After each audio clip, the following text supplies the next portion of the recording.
Welcome to Altair 4, gentlemen. I am to transport you to the residence. You are a robot, aren't you? That is correct, sir. Please fasten their seat belts. Looks after us like a mother. It's coming on again! It's still coming!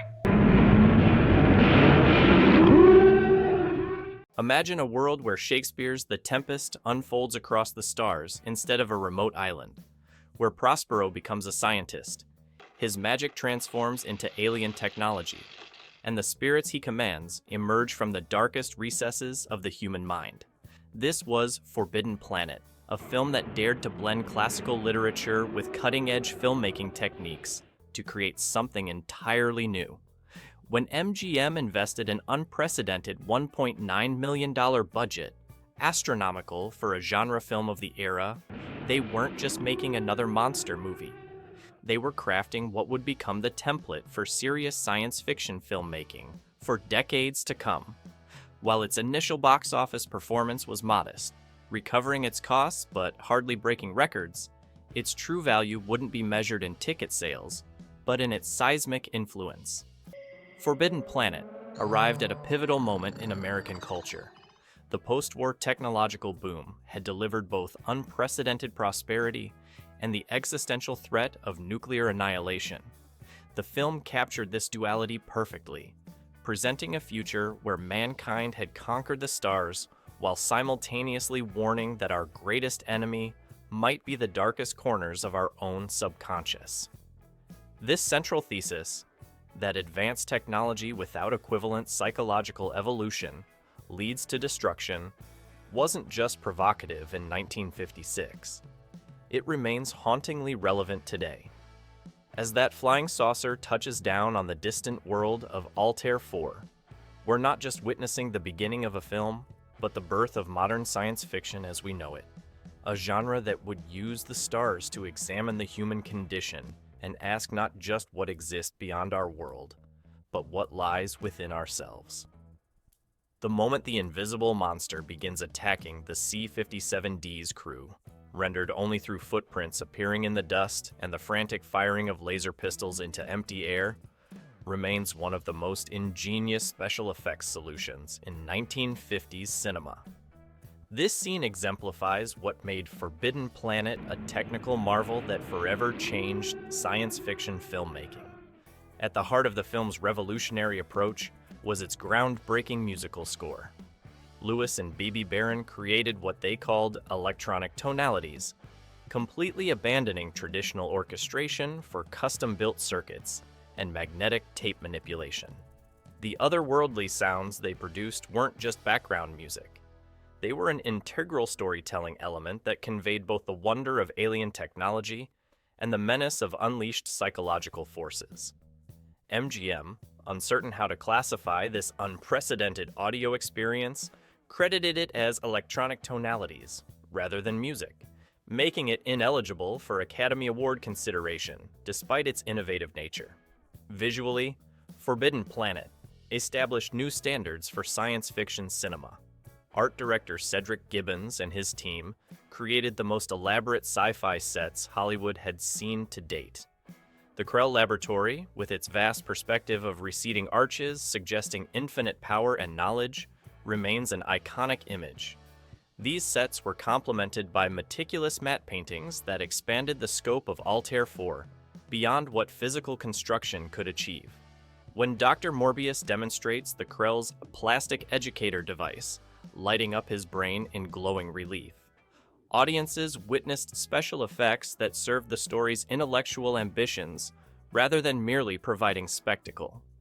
The film's most recognizable technical achievement was Robby the Robot, a completely functional, 7-foot-tall mechanical marvel that cost approximately $125,000, nearly $1.3 million in today's dollars, to build.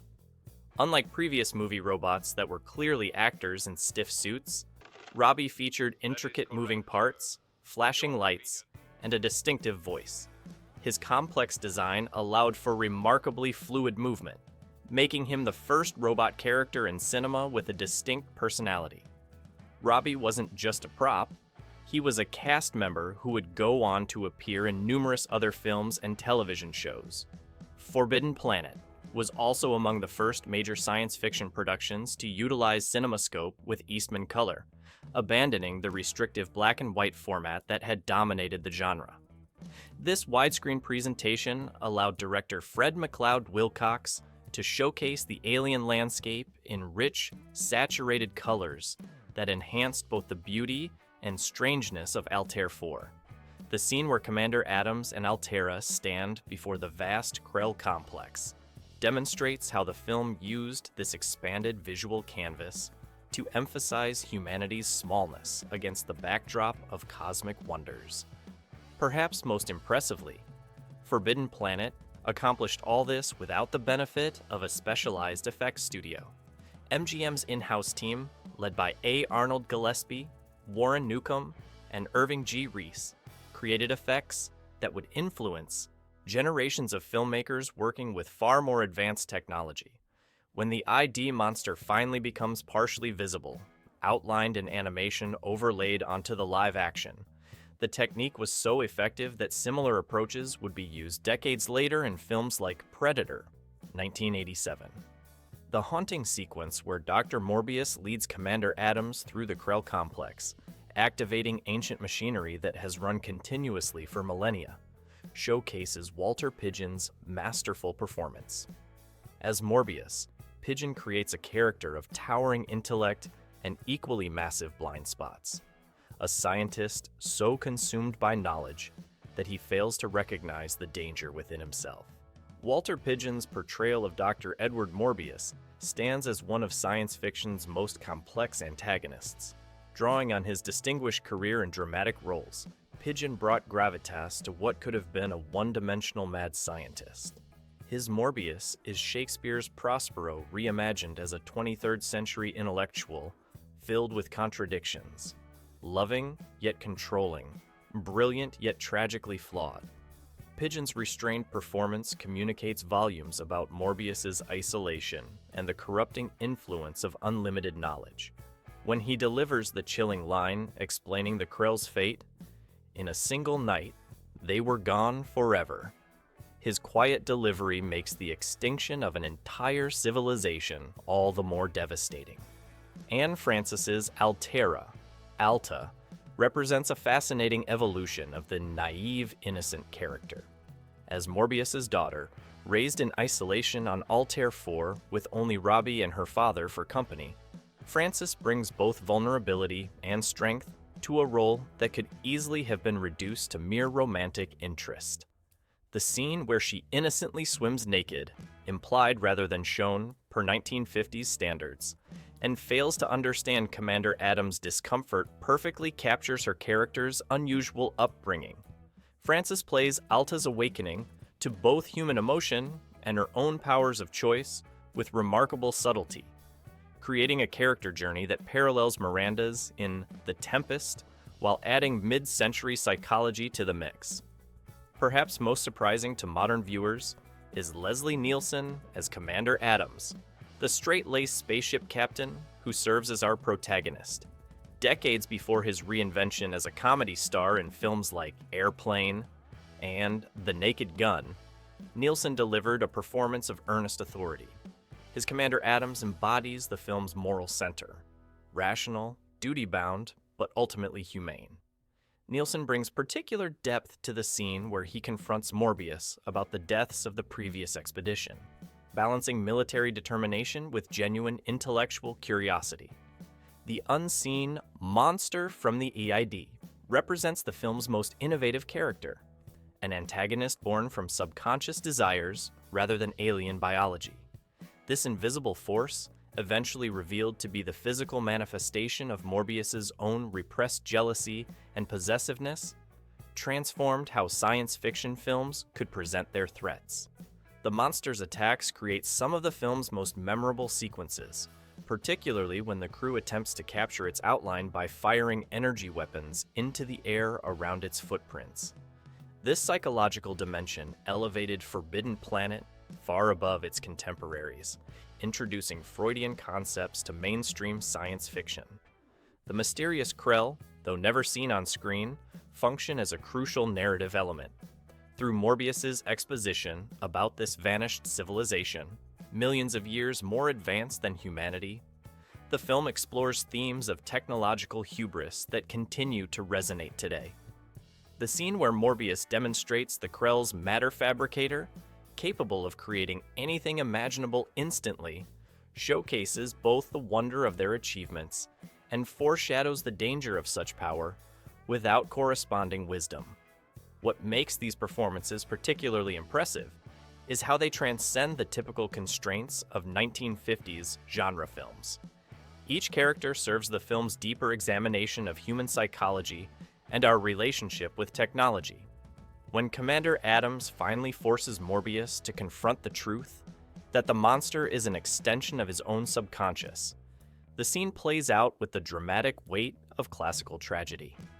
This synthesis of thoughtful characterization with science fiction concepts created a template that would influence everything from Star Trek to 2001: A Space Odyssey. The unforgettable scene where the invisible monster tests the force field surrounding the spaceship, progressively disintegrating the barrier with increasing power, exemplifies why Forbidden Planet initially puzzled critics but eventually secured its place in cinema history.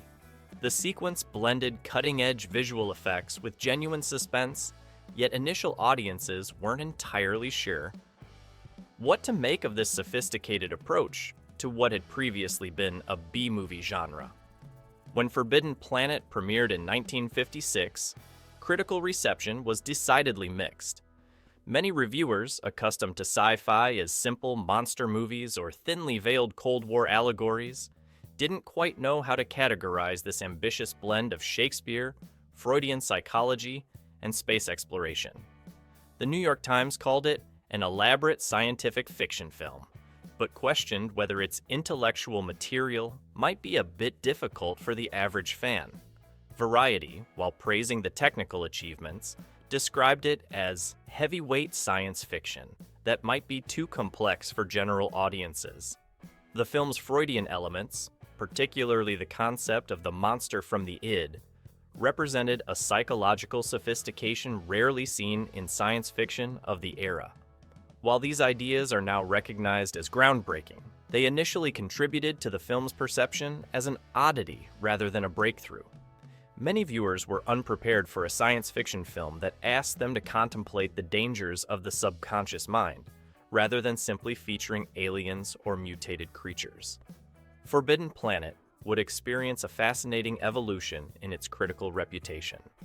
By the late 1960s, with the emergence of Star Trek and more intellectually ambitious science fiction, critics began reassessing the film. Its reputation grew steadily through repertory screenings and television broadcasts, particularly as its influence on later works became increasingly apparent. What had once been considered too heavy for the genre was eventually recognized as the film that helped science fiction mature into a vehicle for serious ideas. Several versions of the film have circulated over the years, with subtle differences in scenes and running time contributing to its mystique. The original theatrical cut ran approximately 98 minutes, while various television versions sometimes included slightly different takes or edits. These variations became the subject of fascination among dedicated fans, who would debate the merits of different versions long before the era of director's cuts and special editions. Among the film's fascinating hidden details is the original conception of the Krell. Early designs actually depicted these advanced aliens as physical beings, before the filmmakers made the inspired decision to never show them at all, letting the audience's imagination fill in the gaps. Another little-known fact involves the film's connection to The Wizard of Oz. Some of the electronic components used to create Robby the Robot were reportedly salvaged from the mechanism that operated the Tin Man's heart in the 1939 classic, creating a literal connection between two landmark fantasy films. Perhaps the most intriguing production detail concerns the Baron's groundbreaking electronic score. The husband and wife team created their electronic tonalities by essentially overloading custom-built circuits until they were on the verge of burning out, recording the unique sounds produced during this process of circuit death. This innovative approach meant that many of the sounds in the film could never be exactly reproduced, as the circuits that created them were destroyed in the process. By the 1990s, Forbidden Planet had completed its journey from misunderstood oddity to recognized masterpiece, with the Library of Congress selecting it for preservation in the National Film Registry in 2013. This evolution in perception mirrors the film's own themes about progress and understanding, a fitting legacy for a work that challenged viewers to think more deeply about both outer space and inner psychological space. The awe-inspiring sequence of the Krell's vast underground machinery, stretching to the horizon in perfect geometric patterns, remains one of cinema's most visually striking depictions of advanced technology. This scene epitomizes why Forbidden Planet continues to resonate nearly 7 decades after its release. Gene Roddenberry openly acknowledged Forbidden Planet as a primary inspiration for Star Trek. The parallels are unmistakable. A disciplined crew exploring strange new worlds in a vessel designed for scientific discovery, encounters with advanced civilizations, and storylines using space to explore human psychology. From ship communication devices prefiguring communicators to the concept of a prime directive, Star Trek built upon the foundation Forbidden Planet established. The film's influence extends throughout modern science fiction. James Cameron's Avatar echoes the dangers of human technology threatening alien paradise. Christopher Nolan's Interstellar continues using space exploration to examine human psychology. Even Star Wars, with its blend of technology and mystical forces, owes a debt to Forbidden Planet's integration of science and the seemingly supernatural. Robby the Robot established a template for AI characters that persists today. Unlike menacing robots in earlier films, Robby was helpful, ethical, and possessed a distinct personality, characteristics influencing countless AI portrayals from C-3PO to modern creations in Her or Ex Machina. His programmed inability to harm humans established ethical dimensions of AI that remain central to contemporary science fiction. Most prophetic was the film's warning about technology outpacing psychological development. In our era of social media algorithms, military drones, and emerging AI, Forbidden Planet's central thesis, that technology amplifying human flaws leads to disaster, feels increasingly relevant.